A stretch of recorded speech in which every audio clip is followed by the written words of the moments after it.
সকাল সকাল যাচ্ছি কর্মসংস্থান, মানে কাজের জায়গা। 10 মিনিটে পৌঁছাতে হবে, 6টা বাজতে 10 মিনিট বাকি। তাই ভাবলাম যে একটু ভিডিও বানাই, তোমাদের সঙ্গে শেয়ার করি।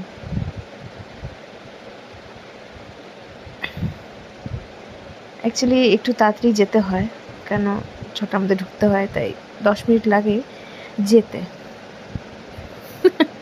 তো এটা একটু ফাস্ট হয়ে গেছে ভিডিওটা, মানে নতুন নতুন তো এই জন্য। তো বন্ধুরা, কথায় আছে কি কর্মই জীবন। তো এখন ঠিক আছে, গরমের দিন কোনো প্রবলেম নেই, বাট যখন ঠান্ডার দিন থাকে না, তখন এই এত সকালে ঘুম থেকে উঠে কাজে বেরোনো, কাজে যাওয়া কতটা টাফ, কতটা কষ্টদায়ক। যারা করে, যারা এত সকালে কাজে যায় তারা জানে। তো যেহেতু